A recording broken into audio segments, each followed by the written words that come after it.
오늘은 지난주에 이어서 같은 본문 우리 성만찬에 대해서 조금 더 나누기를 원합니다. 제목이 길어서 성찬의 은혜와 도전 이렇게만 잡았습니다만 풀어서 얘기하면 성찬, 그 현재적 표징의 은혜와 도전이 되겠습니다. 우리는 지난주에 성찬은 과거와 현재와 미래라고 하는 세 가지의 시간적인 약속을 담아 놓았다 이렇게 나누었습니다. 그 세 가지 표징 중에서 오늘은 우리는 현재적 표징이 주는 은혜와 도전을 나누고자 하는데요. 우리는 지난주 성찬이 무엇인가 같이 묵상을 했습니다만 오늘 우리가 성찬을 같이 나누면서 성찬은 무엇인가라고 할 때 성찬은 왕의 식탁에 죄인을 초대하는 것입니다. 초대하는 이유는 하나입니다. 나와 더불어 먹자라고 하는 것이 성찬에 초대하는 목적입니다. 이게 분명하죠. 그래서 함께 먹고 마심으로 우리는 그리스도 예수 안에서 하나다, 한 가족이다, 이것을 성찬에 참여함으로 주님이 확인시키는 건데, 우리가 지난주에 나누었습니다. 성찬은 유월절을 축소시킨 거고 재현시키는데, 그것이 단순히 눈으로 보는 것으로 끝나지 아니하고 내가 먹고 마심으로, 즉 무슨 말입니까? 온 몸을 동원해서 내가 그걸 체감하고 체험함으로 하나님과 내가 하나라고 하는 사실, 떨어질 수 없다라고 하는 사실을 주님이 확인시켜 주는 거예요. 왜 그렇죠? 그 이유는 우리의 연약함 때문에 그렇다 그랬습니다. 그러니까 성찬은 어떤 안배이냐면, 우리가 하나님의 구원이 내 속에 일어났고 나의 유월절이 일어났음에도 불구하고 인생이 가지는 연약함은 뭐죠? 나의 구원이 희미해집니다. 그리고 하나님과의 관계가 엷어집니다. 얇아지죠. 그래서 이런 과정을 겪습니다만 저마다의 믿음의 걸음에서 어떤 인생의 아픔과 시련이라고 하는 광야의 연단을 통해서 믿음의 어떤 변곡점이 넘어서야 돼요. 이 변곡점이 넘어선다는 말은 무슨 말이냐면, 이 변곡점이 넘어서기 전과 이후는 인생의 믿음의 두께와 단단함이 달라요. 그러니까 변곡점 이전에는 은혜를 안 받은 것이 아니고 하나님의 말씀을 모르는 것도 아니고 하나님을 모르는 것도 아니에요. 그렇지만 쉽게 넘어집니다. 그리고 바람 부는 대로 날아가 버립니다. 즉 무슨 말이냐면, 하나님과의 나의 관계가 굉장히 위태합니다. 무엇에 따라서? 나의 환경과 조건에 따라서, 내 인생의 열어짐의 정도에 따라서 관계가 굉장히 위태해요. 그래서 조건 따라, 환경 따라 어떤 때는 예수를 잘 믿지만 어떤 때는 예수 믿는 안색이 너무 어둡단 말이에요. 이것을 자기도 컨트롤이 안 돼요. 이게 내가 컨트롤이 되면 얼마나 좋겠어요. 근데 안 돼요. 그래서 믿음의 변곡점을 넘어선다라고 하는 표현을 제가 쓰는 이유는, 이게 넘어서면 어려움이 없는 게 아니고 힘듦이 없는 게 아니라 여전히 힘들고 어렵고 내 조건은 나를 조이지만 그럼에도 불구하고 잘 견딥니다. 잘 서 있습니다. 왜? 밑둥이 두꺼워져서, 속이 단단해져서 그 차이가 있는 거죠. 그래서 하나님은 그런 우리에게 성찬 예식을 통해서 나와의 관계성을 확인해 보자. 근데 여기서 중요한 것은 내 입장이 아니라 너의 입장인 거예요. 하나님은 우리와의 관계성이 변함이 없어요. 누구만 흔들려요? 나만 흔들리죠. 그래서 주님은 이 성찬 예식을 통해서 내 입장에서 다시 우리의 하나님과의 관계를 하나님 뭐하게 하는 거예요? 위로하고 견고하게 하고 따뜻하게 해서 우리를 다시 일으켜 세우고자 하는 거, 관계의 회복과 관계의 충만함이 성찬 예식 속에 있는 거예요. 그래서 주님이 함께 먹자, 나와 함께 하자라고 하는 사건입니다. 누가복음 19장을 보면 성찬이 주님이 우리를 초대하는 사건인 것을 잘 소개하는 장면이 나오는데, 우리가 잘 아는 대로 삭개오 사건이 나옵니다. 삭개오는 대표적인 매국노입니다. 그리고 이스라엘의 입장에서는 죄인 중에 죄인이죠. 그리고 많은 사람들에게 삭개오는 증오의 대상입니다. 삭개오는. 그런데 주님이 그 시대가, 그 사람들이 증오의 대상으로 놓는 자들 속에 찾아가죠. 우리가 복음은 무엇이라 그랬어요? 복음은 하나님의 계시인데, 그걸 풀어서 얘기하면 하나님과 만날 수 없는 자격을 갖춘 인생에게 하나님이 직접 찾아가시는 거라 그랬어요. 그러니까 죄인 중에 국가대표인 삭개오를 주님이 직접 찾아가시는 거, 이게 복음이죠. 그래서 그 삭개오에게 주님이 제일 먼저 했던 말이 뭐예요?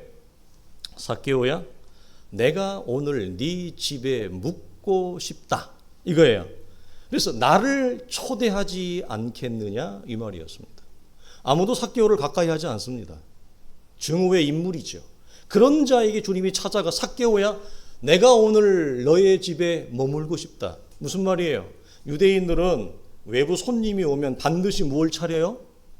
음식을 차려요. 이건 전통이고 문화예요. 강력한 거예요. 지금도 중동에 가면 베두인족은 나 처음 보는 사람이 와도 텐트에 모여서 그에게 뭘 해요? 음식을 제공해요. 씻을 물을 주는 거예요.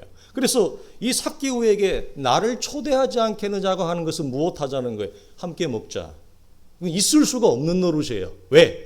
유대 사회는 강력한 종교적인 사회이기 때문에 죄인과 함께 음식을 먹는다는 건 있을 수가 없어요. 용납 자체가 안 돼요. 사람들이 그 주변에 뭐 해요? 수근수근 거리잖아요. 어떻게 예수가 저가 어떤 인물인 줄 알았다면 저와 함께 음식을 먹을 수가 있느냐, 이 말이에요. 또 하나, 세족식도 마찬가지입니다. 세족식은 유대 사회에서는 있을 수가 없어요. 주인이 종을 지낸다는 건 여러분 사회의 전복이에요.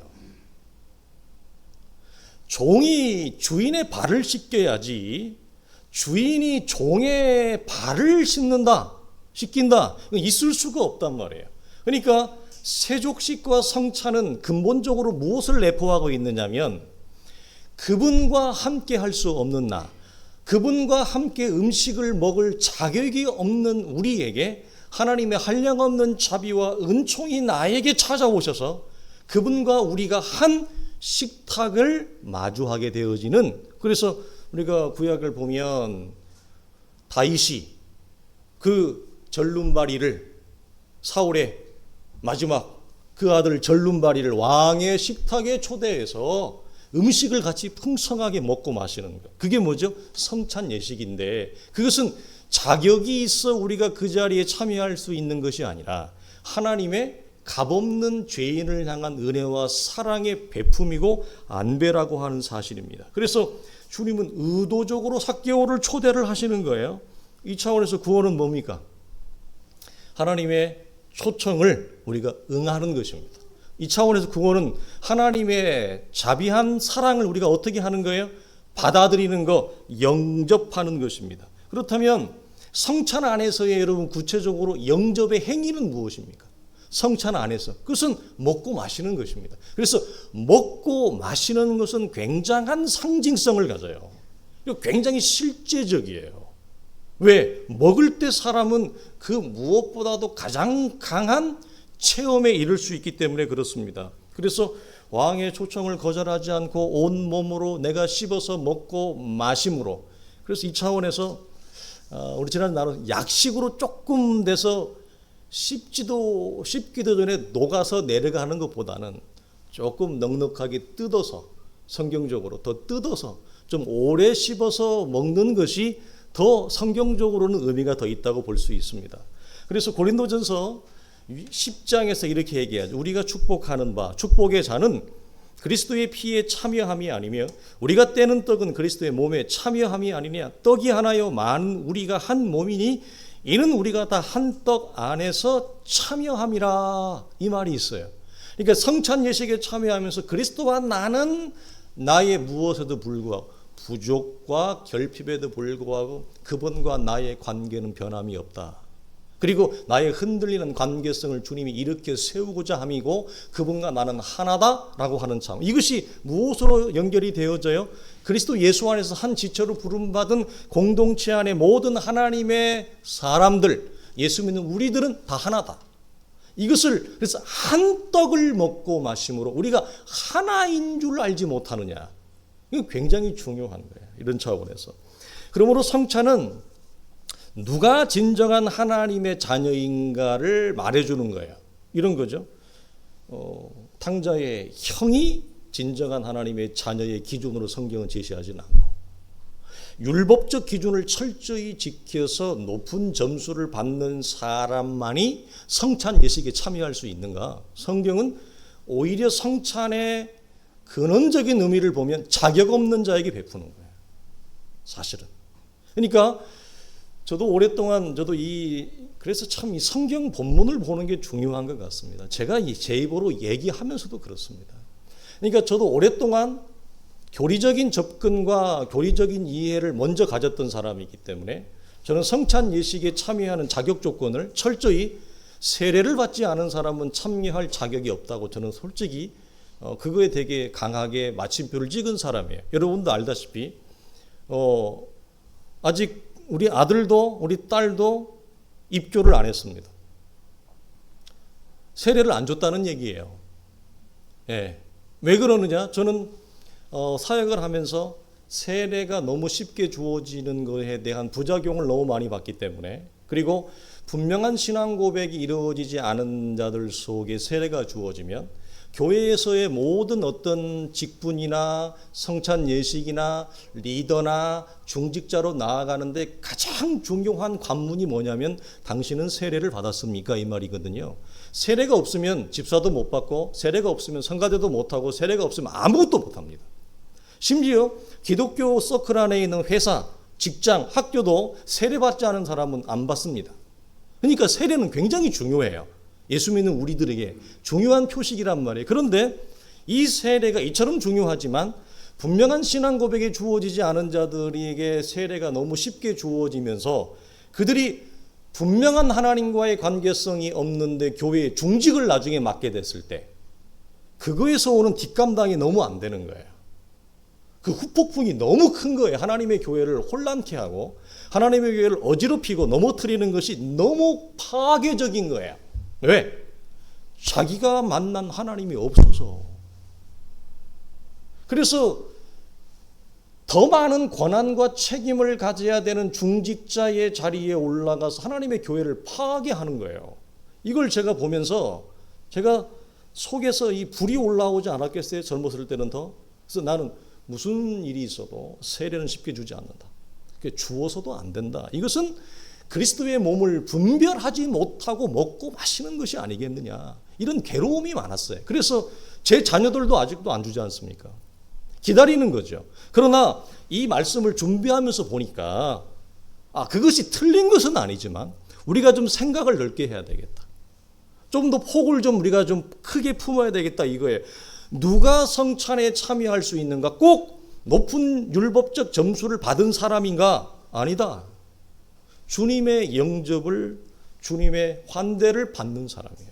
기본적으로 성찬은 자격 없는 자를 주님이 당신의 식탁에 데려다가 놓고 함께 왕의 식사를 하는 거예요. 여기에는 근본적으로 뭐죠?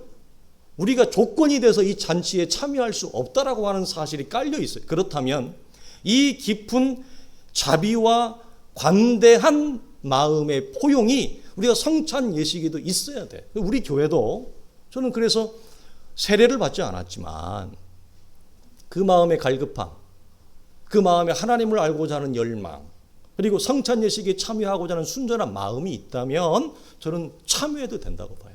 이것이 교리적인 접근과 다른 성경적인 접근에서 우리가 지평이 좀 더 넓어지는 그런 차원이 되다. 그래서 성찬이란 첫 번째 의미가 초청과 우리는 영접입니다. 환대하는 것입니다. 그래서 먹고 마시는 이 만찬은 하나님의 구원에 있어 굉장히 중요한 맥을 가지는데요. 여러분 물어볼까요? 부활하신 후에도 주님이 제자들에게 또 찾아가요. 자, 처음에도 주님이 찾아가셨고요. 부활하신 후에도 부인하고 포기하고 저주하고 도망간 제자들 주님이 다 또 찾아갑니다. 그래서 찾아가셔서 제일 먼저 한 게 뭐예요? 제일 먼저 한 게 뭐죠? 또 같이 먹었습니다. 성경에서 이 먹는다는 건 대단히 중요해요. 이 먹는다는 것은 주의 말씀을 먹는 건데, 자, 그래서 이건 여러분 중요하니까 요한복음 21장 봅시다. 자, 요한복음 21장 보면 예수께서 사랑하시는 그 제자가 베드로에게 이르되 주님이시라 하니 시몬 베드로가 벗고 있다가 주님이라 하는 말을 듣고 겉옷을 두른 후에 바다로 뛰어내리더라. 육지에 올라오니 숯불이 있는데 그 위에 생선이 놓였고 떡도 있더라. 예수께서 이르시되 와서 조반을 먹으라 하시니 예수께서 가져서 떡을 가져다가 그들에게 주시고 생선도 그와 같이 하시니라. 놀라운 것은 이 말씀에서 첫 번째 표현이에요. 예수께서 사랑하시는 그 제자, 여기는 요한인데, 여러분 우리는 이 말씀에 여러분 무너집니다. 왜 그렇죠? 여러분 입장을 바꾸어 생각해 봅시다. 이 정도 되는 관계라면 여러분은 여전히 사랑한다는 말을 쓸 수 있겠어요?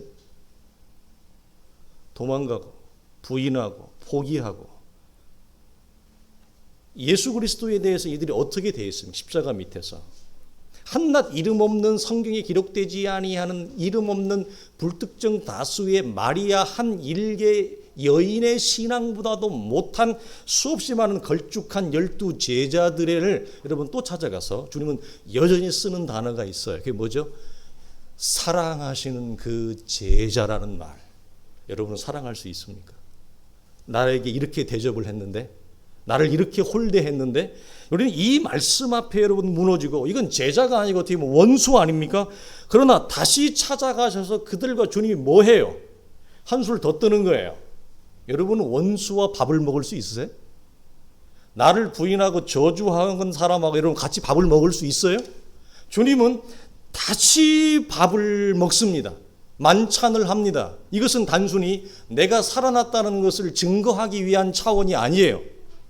우리가 오해 나누겠습니다만 제자들을 찾아가서 같이 만찬을 하면서 주님이 이 말을 쓰지 않아요. 나는 너희를 용서한다는 말이 어디에도 없어요.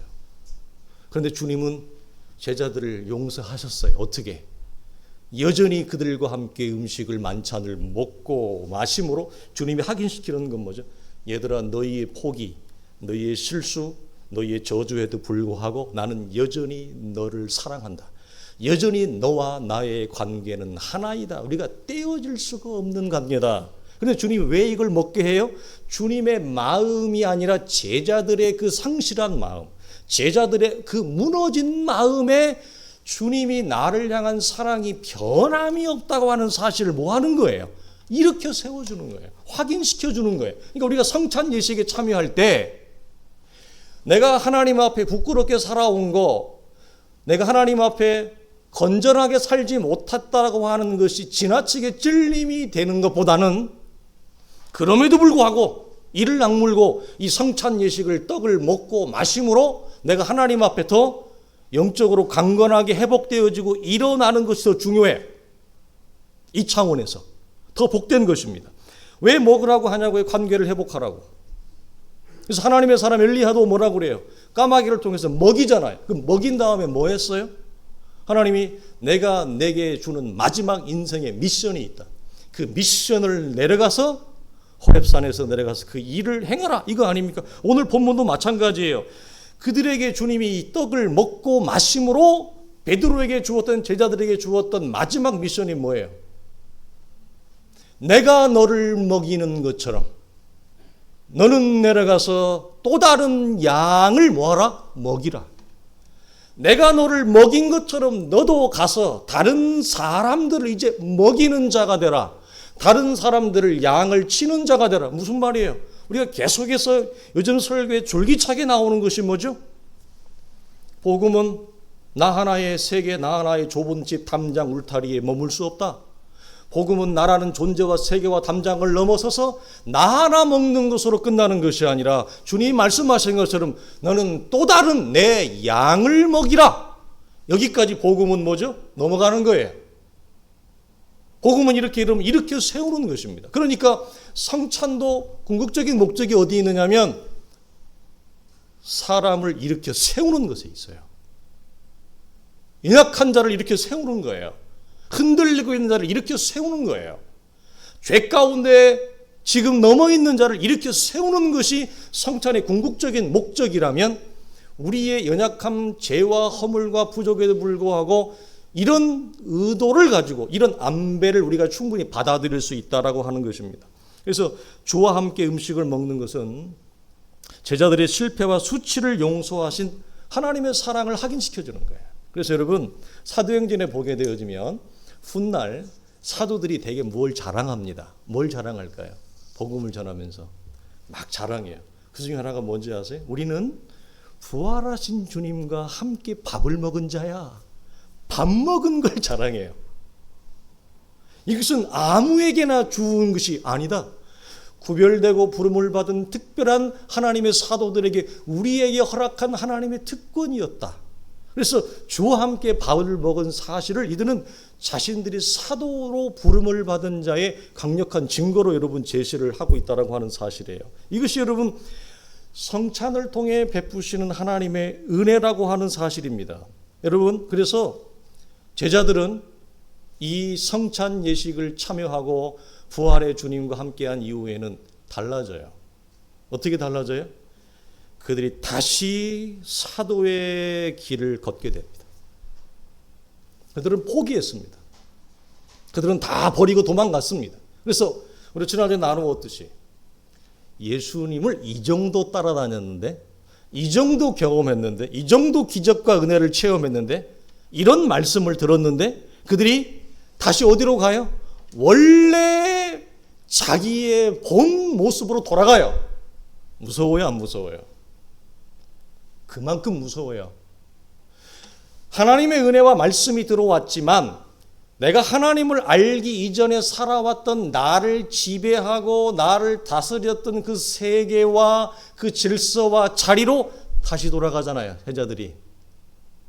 여러분, 근데 우리 그 욕할 수 있어요? 비난할 수 있어요? 아니에요. 우리 똑같아요. 우리도 충분히 하나님과 말씀과 은혜가 들어오기 이전에 내가 살았던 그 삶의 자리로 얼마든지 돌아갑니다.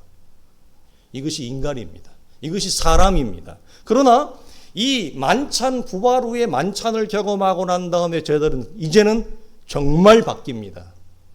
변할 수 있냐고요? 변합니다. 바뀔 수 있냐고요? 바뀝니다.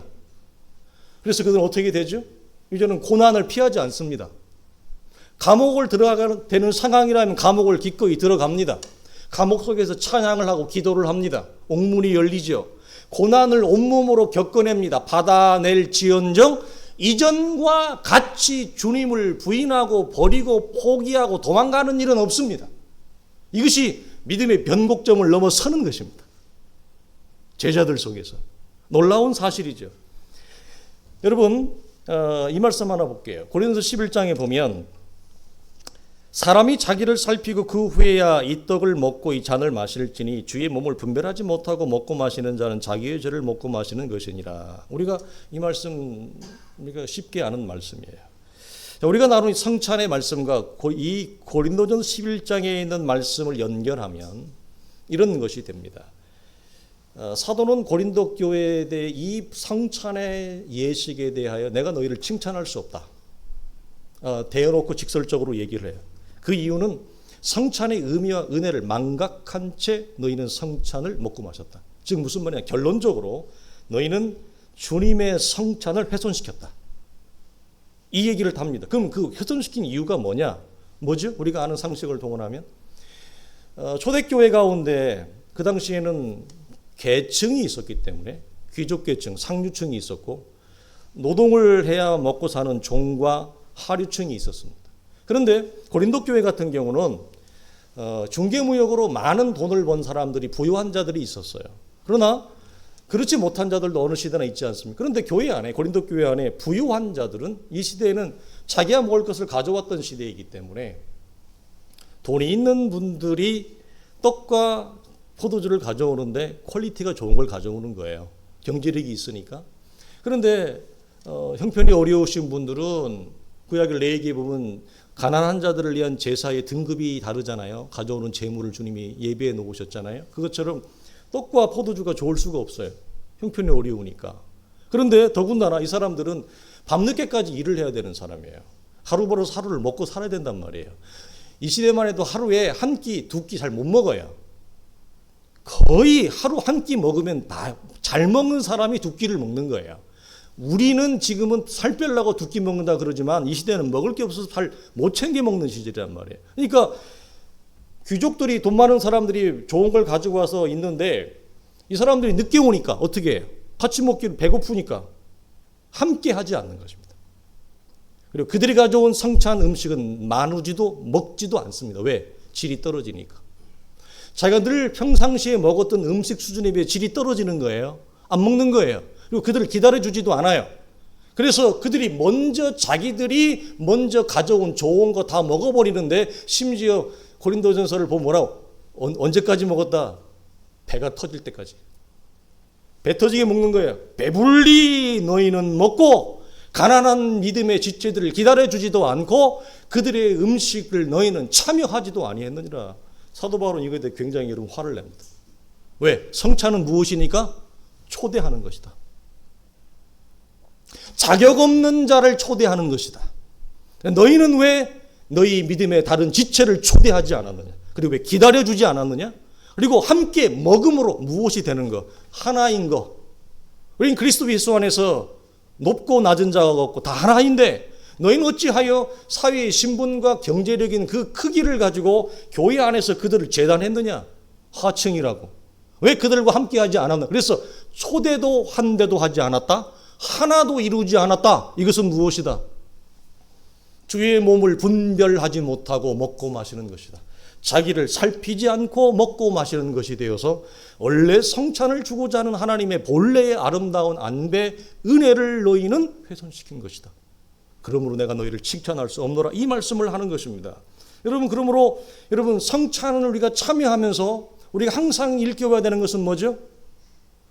나는 하나님으로부터 초대를 받은, 자격이 없지만 하나님을 나는 하나님의 거룩한 백성으로 부르셨다라고 하는 영적인 자부심, 자긍심이 있어야 되고, 동시에 무엇이 있어야 돼요? 나는 나의 부족과 연약과 실패, 제자들만 주님을 부인하는 게 아니잖아요. 우리도 수없는 갈등과 분열과 분열의 아픔이 있습니다. 부인의 아픔이 있습니다. 우리가 하나님을 외면하는 순간들이 많아요, 우리의 삶 속에서.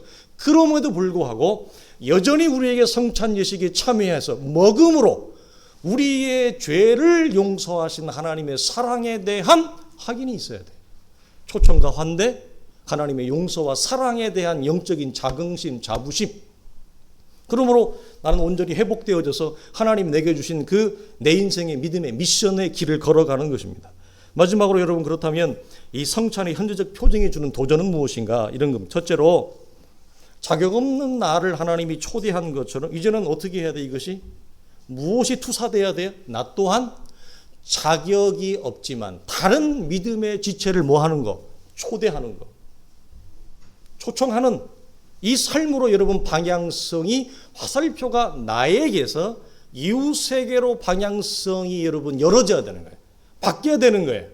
그래서 성화와 이웃은 굉장한 신앙이에요. 성경에서 굉장히 중요한 자리를 차지합니다. 특별히 우리는 교회 공동체 안에서 작으면 작은 대로 크면 큰 대로, 이게 참 어려운 것이지만 공동체 안에서 나와 마음이 맞는 사람과만 교제하겠다라고 하는 태도는 우리가 조심해야 됩니다. 나와 이러거죠. 너는 내가 봐도 내 수준에 솔직히 내 수준에 맞지 않은데 그래도 너는 내가 내 수준으로 인정을 해줄게. 너는 내가 초대를 해. 그런데 너는 아니야. 너하고는 내가 관계할 수 없어. 이건 성찬을, 이런 삶의 태도와 자세를 가지고 성찬 예식에 참여하는 것을 고린도전서 11장에 있는 말씀으로 뭐 하는 거예요? 자기를 살피지 못하고 주의 떡과 잔을 분별하지 못하고 먹고 마시는 격이다, 이 말이에요. 이게 어떤 내가 개인적인 어떤 심각한 어떤 죄의 목록을 말하는 것이 아니라, 나는 주님으로부터 말할 수 없는 초청과 환대를 자기는 다 받아놓고는 내 마음에 드는 사람, 내 눈에 드는 사람, 내 눈에 이쁜 사람하고만 꿍짝꿍짝꿍짝하고 너는 아니야, 쟤는 아니야, 그러면서 성찬을 참여한다? 그것은 자기를 살피지 못하는 것이고 주의 떡과 잔을 분별하지 못하고 마심으로 바울이 얘기했던 대로 너는 성찬을 훼손시키는 것이다. 그러니까 이것이 초대가 주는 첫 번째 우리에게 도전입니다. 두 번째는 뭐냐? 자격 없는 나를 용서와 사랑으로 선대했다면, 우리가 달란트 비유에서 이른 양 비유에서 나오는 것처럼 나 또한 다른 지체에게 무엇과 무엇을 용서와 사랑으로 나아가야 돼. 그렇게 나아가라. 특별히 어떤 사람? 주님이 복음서에서 말씀하셨던 것처럼 너를 좋아하는 사람, 너를 지지하는 사람, 나를 응원해 주는 사람, 나 좋다고 하는 사람, 이 사람 말고 그건 세리와 죄인들도 하느니라. 나를 싫다고 하는 사람, 나를 미워하는 사람, 나를 증오하는 사람, 나를 힘들게 하는 그 사람에게 용서와 사랑을 너 또한 뭐하라? 베풀어라. 그리고 그 사람과 무엇을 이루어라? 샬롬을 이루어내라. 화평을 이루어내라. 이것이 성찬 예식에 참여하는 두 번째 도전이에요. 마태복음 5장에 이런 말씀이 있죠. 제단에 예물을 드리다가 형제에게 원망될 만한 일이 있는 것이 생각나거든 제물을 놓고 넌 형제와 가서 뭐하라? 화해하라. 그리고 와서 나에게 나아오라 라고 한 것처럼 똑같은 원리죠. 성찬에 참여하면서 미움과 원망과 분열과 갈등과 이 증오의 마음을 가지고 있는 채 여전히 그 사람과 풀지 못하고 화해하고 있지 못한 채 성찬에 참여하는 것, 이게 뭐라고요? 자기를 살피지 못하는 것이요. 이것이 주의 떡과 잔을 분별하지 못하고 먹는 거예요. 마지막으로 세 번째는 성내적 도전 혹은 성내적 시선이라고 하는 건데, 저는 이 말씀을 준비하면서 우리 성도들에게 제가 줄기차게 강조했던 부분이 이 성찬 예식에도 연결이 된다고 하는 사실에 대단히 기뻤습니다. 여러분, 성도는 성찬을 통해서 하나님과 연결돼, 다른 말로 하면 뭐죠? 하나님과 만나요. 성찬은 하나님을 만나는 거예요. 자, 이 성내적 시선은 그렇다면 여러분 비단 이 예배 안에 성찬식 안에만 국한되어집니까? 그걸로 끝납니까? 아니죠. 이 성내적 시선 도전이라고 하는 것은 성찬 예식이 끝난 이후에도 내가 직면하는 모든 삶의 현실, 내가 대면하는 모든 사람과의 관계 속에서도 이 성찬의 시선, 성내적 도전은 여러분 확장됩니다. 연결이 됩니다. 왜 그러냐? 하나님은 당신이 창조하신 모든 시간과 공간 속에서 우리를 향한 하나님의 창조주 되심과 구원자 되심을 중단한 적이 없기 때문에 그래요. 여러분, 이 시선이 열어지는 것은 우리의 기도의 제목으로 삼아야 돼요. 우리 모두가 기도해야 된다고 보는데요. 왜 이것이 중요하냐? 우리가 연약하기 때문에 그래요. 고단한 인생길을 걸어가는 우리에게 이 성내적 시선, 내가 직면하고 있는 모든 삶의 현장 속에서 하나님을 연결하고 읽어내는 이 은혜와 성도의 힘이거든요. 이게 성도의 여러분 비밀이에요. 이것은 우리에게 굉장한 신앙의 여러분 능력을 제공합니다. 자, 우리 봅시다. 여러분, 이렇게 물어보겠습니다. 성경을 읽는 것은 단순히 겉으로 보이는 여러분 문자를 읽는 것입니까? 아니면 하나님을 읽는 것입니까? 하나님을 읽는 거죠. 우리 여러분 동의하시죠? 그러나 처음부터 하나님을 못 읽습니다. 성경을 읽는 것은 하나님을 읽는 것입니다. 그러나 처음에는 하나님을 못 읽습니다. 무엇만 봅니까? 문자만 봅니다. 기록된 글만 봅니다. 그러나 시간이 좀 흘러가면서 묵상의 시선이 눈이 열리면 그 속에 우리 찾아오는 것이 뭐죠? 하나님을 읽기 시작합니다. 그러니까 성경을 읽는다는 것은 단순히 여러분 글을 읽는 거예요? 하나님을 만나는 거예요? 하나님을 만나는 거죠. 그러면 물어봐요. 요 하나님을 만나는, 하나님을 보는 요것이 성경을 읽는 그 시간에만 여러분 국한돼요? 제한돼요? 그걸로 끝인가요? 아니면 내가 살아가는 모든 삶의 현실로 확장됩니까?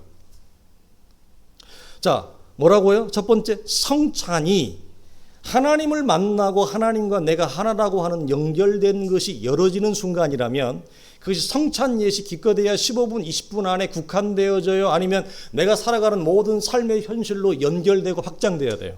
후자죠. 자, 성경을 읽는 것이 하나님을 읽고 하나님을 만나는 것이라면 내가 성경을 읽는 그 시간으로 국한되어져요? 한정되어져요? 아니면 내가 살아가는 모든 삶의 현장 속으로 확장돼야 돼요? 후자죠. 우리의 기도의 제목이어야 된다는 얘기입니다. 하나님은 이 1시간 예배 40분 설교 안에 갇혀 있을 수 있습니까? 솔로몬이 성전을 지었고 낙헌식을 할 때에 아주 멋진 말을 했죠. 어떤 말? 하늘들의 하늘이라도 주를 감당하지 못하겠나이다. 이 역사 이래로 가장 아름답게 여겨졌다고 하는 솔로몬의 성전 안에도 하나님의 영광은 가둬놓을 수 없다. 하나님은 그가 창조하신 모든 시간과 공간 속에 당신은 계셔요. 이게 놀라운 거거든요. 근데 우리는 내 입장에서 하나님을 가둬놔요. 언제? 성찬 예시간에, 예배 안에, 내가 성경을 읽는 시간 안에, 내가 기도하는 시간 안에, 그 작은 시간 안에, 공간 안에 하나님을 가둬놔요. 그리고 내가 정말 살아가는 내 삶의 실질적인 이 시간 안에서는 하나님을 잊지 못해요. 힘들어하면서도, 갈등하면서도, 고통스러워하면서도 하나님을 잊지 못해요. 우리가 히브리서 나눌 때 그랬어요. 고통은 무엇이다? 내가 내 삶의 현실에서 하나님을 잊지를 못하니까, 하나님을 찾지를 않으니까 하나님이 나에게 내가 여기 있다고 말하는 하나님의 확성기다 그랬어요. 우리는 내 입장에서 하나님을 제한시켜 놓아요. 그래서 성례적 시선이란 이런 거예요. 내가 직면하는 모든 상황 속에서 하나님의 은혜가 일하고 있다는 사실을 읽는 것입니다. 그리고 내가 대면하는 모든 사람 속에서 하나님의 은혜가 일하고 있다는 사실 또한 읽는 것입니다. 이 두 개예요. 결국은 다 하나지만, 그럼 여러분, 내가 경험하는 모든 일들 속에서 하나님의 시선, 하나님의 일하심이 일하고 있다고 하는 것이 열어지는 자에게는 어떤 차이가 있을까요?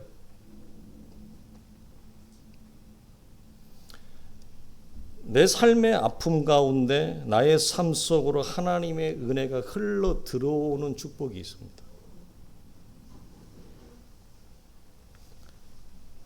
내 아픔이 하나님의 아픔이 되어지고, 나의 고통이 하나님의 고통이 되어지고, 내 삶의 현실이 하나님의 현실이잖아요. 자, 여러분 이렇게 물어봐요. 여러분이 아파하는 것은 하나님과 아무 관계가 없나요? 내가 여러분 고민하고 내가 갈등하는 거 하나님은 아무런 나랑 관계가 없나요? 내 현실과 하나님의 현실은 다른가요? 같죠. 같아요. 그러니까 내 현실이 하나님 현실이 되어지고, 내 아픔과 내 갈급함과 내 고통과 내 무너짐과 내 상실이 하나님과 동일한 것이 되게 하려면 무엇이 내 삶의 현장에서 열어져야 된다고요? 그 속에서 하나님의 일하심이 있다라고 하는 시선이 열어지는 거예요. 그러면 내 삶에 무엇이 흘러 들어온다? 하나님의 은혜의 일하심이 흘러 들어오게 되어진다. 이걸 얘기합니다. 우리가 잘 아는 대로 창세기 18장 보면 아침에 우리 아내랑 잠깐 그 얘기했었는데, 우리 아내가 그래요. 모세에 대한 이렇게 좀 아름다움을 얘기해요. 제가 그랬죠. 모세는 정말 매력적인 사람이다. 모세는 정말 매력적인 사람이다. 아름다운 남자다. 모세라고 하는 분은. 근데 그거에 비해서 야곱은 아름답다고 말하기가 어려워요. 야곱은 욕망이 투사된 사람이에요. 욕심 덩어리예요. 인생이. 사람마다 인간의 구조가 다르니까. 그런데 여러분, 그런 욕망과 욕심의 화신이었던 야곱이 뭘 고백하죠? 몰랐대요. 뭘 몰랐다는 거예요? 여기가 하나님이 계시는 줄 몰랐대요. 여기가 어디예요? 이 1시간짜리 예배 아니에요? 1시간짜리 예배당 아니에요? 이때는 교회도 없었어요. 어디에서 야곱이 알지 못했다, 여기가 하나님의 집이요 하늘의 문이다, 창이다를 여러분 어디서 봐요? 생존의 현장, 내 삶의 현실, 기가 막힌 삶의 계곡 속에서 하나님을 만나요. 거기서 하나님의 눈이 열려요. 여러분, 이 사실은 굉장히 중요합니다. 그러므로 여러분, 성례적 시선이라고 하는 것은 뭐냐면, 조그만한 내 이 작은 시간과 공간 안에 하나님을 가두어 놓고 나머지 시간과 공간에서는 전혀 하나님의 일하심과 하나님의 소리를 감각하지도 감지하지도 읽지도 못하라고 살아가는 우리들에게 주시는 도전이에요. 이 안에만 내가 있지 않다. 네가 살아가는 모든 공간 속에 내가 있다. 그 속에서 나를 읽어라. 성경을 읽는 것은 누구를 읽는 거라고요? 하나님을 읽는 거예요. 그럼 이것이 성경 읽는 것으로 끝나는 것이 아니라 성경을 읽어서 하나님을 읽는 것은 어디에서 읽으라는 얘기예요? 하나님이 내 시간 속에서, 내 공간 속에서, 내가 살아가는 모든 시간과 공간, 내 삶의 현장에서 내가 경험하는 모든 아픔, 내가 경험하는 모든 기쁨과 환희, 나를 힘들게 하는 사람, 나를 웃게 하는 사람, 나를 기쁘게 하는 그 사람 속에서 무엇을 읽으라고? 하나님을 읽으라고. 나를 향한 하나님의 일하심을 읽으라고. 여기까지 연결하지 못해요. 그러니까 무엇만 있어요? 좋으면 좋은 대로 좋은 걸로 끝나는 거예요. 아프면 아픔대로 아픔으로 끝나는 거예요. 에이, 재수 온부터다. 오늘 일정이 안 좋은데 괴로우면 괴로운 대로 끝나는 거예요. 그걸로 끝이에요. 무엇이 나랑 연결이 안 된다고. 하나님의 현실이 나의 현실과 전혀 연결이 안 돼요. 단절돼 있어요. 그러니까 힘든데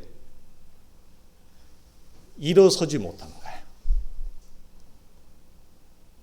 그래서 우리는 여러분, 나를 힘들게 하는 현실 속에서 여러분, 야곱이 하나님을 만난 곳은 어디인가? 마지막으로 질문입니다. 내가 정말 하나님을 만나야 될 곳은 어디인가? 살겠다고 도망가는 곳이었습니다. 우리가 이 땅을 살아보겠다고 아침부터 밤늦게까지 고분분투하는 내 삶의 현장 속에서 우리는 그 하나님을 새롭게 만나야 돼요. 그럼 이것은 뭐냐? 이 예배는 뭐냐? 이 예배 안에서의 말씀은 뭐냐? 길잡이입니다. 가이드입니다, 그냥. 그래서 시선은 길이면서도 시선은 하나님의 은혜의 창을 여는 문입니다. 시선은 길과 문 역할을 다 합니다. 그러나 어떤 사람은 내가 가는 길을 시선으로 찾았는데 무엇은 아직 안 열어요? 그 길 위에서 무엇을 안 열어요? 문을 안 열어요. 왜? 나의 현실과 하나님의 현실을 연결을 안 하니까. 그건 별도라고 생각하니까. 그리고 내가 문을 열려고 하죠. 우리 사랑하는 성도들이 이런 은혜와 도전이 있어서 사랑하는 성도들이 힘을 내어서 복되게 걸어갈 수 있기를 주님의 이름으로 축원합니다.